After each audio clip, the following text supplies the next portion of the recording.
Hello दोस्तों, नमस्कार, जय हिंद। स्वागत है आपका हमारे इस प्यारे से यूट्यूब चैनल पर।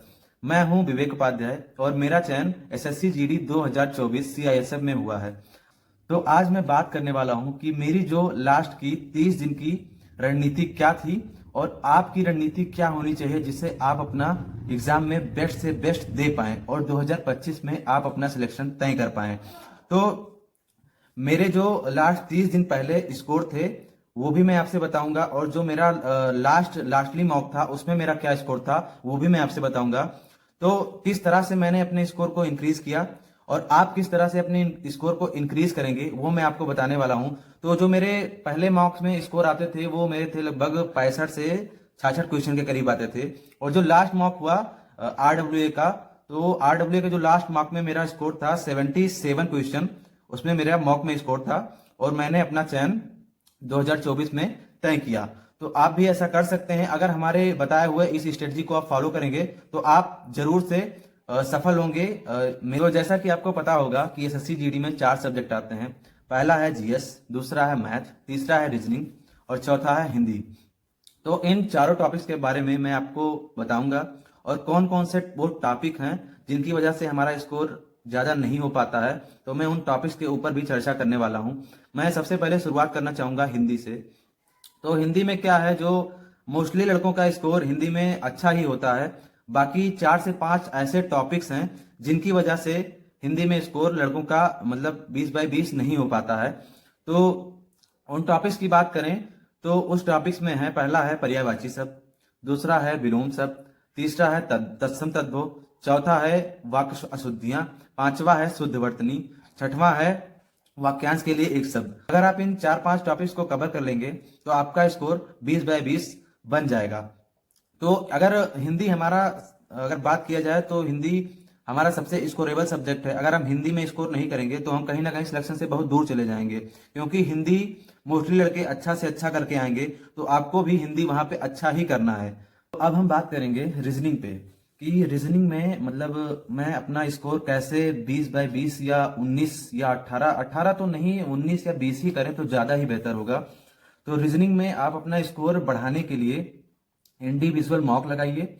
इंडिविजुअल मॉक में आपके जो भी टॉपिक्स वीक हैं उन टॉपिक्स को आप कॉपी पे नोट कीजिए, उन्हीं टॉपिक्स पे आप वर्क कीजिए। रीजनिंग वैसे अच्छा ही होगा, लगभग मैक्सिमम लड़कों का रीजनिंग अच्छा ही होता है। रीजनिंग में अगर वो टॉपिक्स आप कवर कर लेंगे तो आपका स्कोर निश्चित ही 20/20 बन जाएगा। उसमें से पहला टॉपिक है कोडिंग डिकोडिंग, दूसरा टॉपिक हो गया मैथमेटिकल ऑपरेशन। मैथमेटिकल ऑपरेशन को आप अगर प्रैक्टिस करेंगे तो वहां पे बहुत ही कम समय में हो जाएगा और बहुत ही जल्दी हो जाएगा और वो क्वेश्चन सही भी हो जाएगा। तीसरा आता है आप जो ब्लड रिलेशन के a+x+y- ये वाला क्वेश्चन है उस पर भी आप प्रैक्टिस कर लीजिएगा। और चौथा आता है कथन एवं तर्क। कथन एवं तर्क का क्वेश्चन मोस्टली लड़कों का गलत हो जाता है, तो कथन एवं तर्क पे आप ज्यादा प्रैक्टिस करके जाइएगा।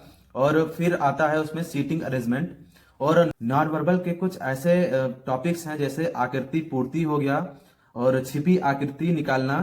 तो ये भी नॉन वर्बल का भी कुछ देख लीजिएगा। वैसे अगर इन 5-6 टॉपिक्स को कवर कर लेंगे आप तो रीजनिंग भी आपकी 20/20 हो जाएगी। और मैंने भी ऐसा ही किया था रीजनिंग और हिंदी के लिए। मैंने जो भी स्ट्रेटजी बताई है वो उसे मैंने फॉलो किया था और रीजनिंग में मेरे 19 और 19 दोनों में सही थे। तो अब हम बात करेंगे मैथ पे। मैथ ज्यादातर लड़कों का जो है वीक ही होता है और मैथ ही हमें अगर कहें तो फाइनल सिलेक्शन दिलाता है और मैथ ही हमें मतलब उन लड़कों से दूर करता है, मतलब सिलेक्शन से दूर करता है, एक प्रकार से बोल सकते हैं। तो मैथ को हमें अच्छा करने के लिए उस पर थोड़ा सा टाइम भी खर्च करना पड़ेगा। बाकी मैथ को अच्छा करने के लिए आप आरडब्ल्यू का जो एक प्रैक्टिस सेट आता है वो कराते हैं राहुल तेवतिया सर या दीपक भाटी सर करा रहे होंगे इस टाइम, तो आप उसे जरूर करिएगा। बाकी उसे करने के बाद आप उसे एक इंडिविजुअल मतलब मॉक दीजिए मैथ का, और मैथ में जो कमी हो उसको आप कॉपी पे नोट कीजिए और जो भी टॉपिक आपका वीक है उस टॉपिक पे आप कवर कीजिए। और ऐसा करते हैं अगर तो आपका मैथ निश्चित ही 20/20 हो जाएगा। बाकी कुछ लड़कों का डर रहता है कि मतलब मैथ में मेंसुरेशन से बहुत डर लगता है। तो मेंसुरेशन का डर खत्म करने के लिए आप केवल एक चीज करिए, केवल मेंसुरेशन के जो फार्मूले हैं उन फार्मूलों को आप रट लीजिए, और एसएससी जीडी में अभी तक जितना भी पेपर बना है उसमें सब फार्मूला बेस्ड ही बना है मेंसुरेशन पे। तो बाकी मैथ की बात करें तो आप मतलब इन सब चीजों को, स्ट्रेटजी को फॉलो करेंगे तो आपका मैथ में 20/20 बन जाएगा। कोई भी बड़ी बात नहीं है। इन 3 सब्जेक्ट में आप कम से कम अगर स्कोर करें तो 19-19-19 का स्कोर करें। और अगर ज्यादा कोई लड़का बहुत ही अच्छा है तो वो 20/20 भी कर सकता है। उसमें कोई बड़ी बात नहीं है 20/20 करना। मैंने बीसी किया था मैथ में। तो अब हम बात करेंगे जीएस पे। जीएस अब जो सिलेक्शन से हमें दूर करता है, या कहें तो मतलब जीएस मोस्टली लड़कों का 10 से 12 क्वेश्चन एवरेज ही बन पाता है। तो जीएस को हम 15+ करने के लिए क्या क्या करें, और उसके मतलब जीएस के जो इंपॉर्टेंट टॉपिक्स हैं उन पे मैं अलग एक वीडियो लाऊंगा। आप उस वीडियो को जरूर देखिएगा। बाकी जीएस अच्छा करने के लिए क्या करें मैं आपको ये बताने वाला हूं। तो जीएस में आप जो नवीन सर का 3 बजे का प्रैक्टिस सेट चल रहा है वो जरूर लें। उसके बाद उसे नोट करें और वो हर वीक में या पर डे उसे रिवीजन करें। ये करते हैं तो 10+ क्वेश्चन तो आपको यहीं से मिल जाएंगे। ये मैं अपने अनुभव पर बता रहा हूं। और मैंने दिल्ली पुलिस में भी अच्छे स्कोर किया है जीएस में, इन्हीं सर का देखा था। बाकी यूपी पुलिस में भी जीएस में अच्छा ही स्कोर किया है नवीन सर के कारण ही। तो ये नवीन सर का आप जीएस जरूर ही देखें। बाकी आया कि मतलब जीएस में और क्या करें। बाकी जीएस में मैं मतलब नेक्स्ट वीडियो लाने वाला हूं कि इंपॉर्टेंट टॉपिक्स कौन से हैं, उन टॉपिक्स को आप कवर करेंगे। उन टॉपिक्स को आप मतलब कवर कर लीजिएगा तो आपका जीएस में स्कोर बेहतर बन जाएगा। और जीएस में स्कोर अच्छा करने के लिए आप करंट अफेयर 3 से 4 क्वेश्चन करंट अफेयर रहता है। कुमार गौरव सर का करंट अफेयर ले सकते हैं, मतलब मंथली वाला ले सकते हैं, मंथली वाला ही ज्यादा आता है। तो मंथली वाला आप कवर कीजिए। इंपॉर्टेंट जो भी हैं करंट अफेयर, उन करंट अफेयर्स को कवर कीजिए। बाकी जीएस में अगर आप ऐसा करेंगे तो आपके 15+ क्वेश्चन बन जाएंगे, उसमें कोई शक की बात नहीं है। बाकी मैं यही कहूंगा कि आप 19-19-19 उसमें स्कोर करें और 15 क्वेश्चन इसमें भी स्कोर कर ले रहे हैं तो आपका स्कोर बहुत ही अच्छा होगा और आपका चयन भी हो जाएगा। तो आपको चयन होने की मैं अग्रिम बधाई देना चाहता हूं, जिन भी मेरे भाइयों का इस बार चयन हो।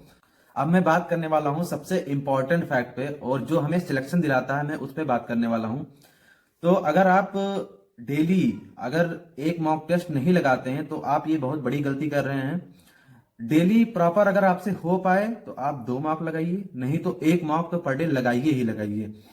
1 मॉक लगाने से क्या होता है कि हमें अपने वीक टॉपिक्स के बारे में पता चल पाता है कि मतलब हमारे क्या टॉपिक्स वीक हैं, किन में हमें वर्क करना चाहिए। बाकी पढ़ने को तो लड़के 15-15 घंटे भी पढ़ रहे हैं लेकिन उनका सिलेक्शन नहीं हो पाता है। इन्हीं कुछ कारणों से उनका सिलेक्शन रुक जाता है। तो आप ये गलती ना करें। आप जो भी टॉपिक्स आपके वीक हैं उनको आप, मैंने बता ही दिया कि आप उसे कॉपी में नोट कीजिए और उन्हीं टॉपिक्स पे आप वर्क कीजिए। बाकी आप 8 से 10 घंटे भी अगर एवरेज पढ़ रहे हैं, इन टॉपिक्स को आप कवर करने के लिए 8 से 10 घंटे पढ़ें तो 8 से 10 घंटा आपके लिए इनफ होगा। बाकी धन्यवाद, जय श्री राम। आपसे मिलते हैं नेक्स्ट वीडियो।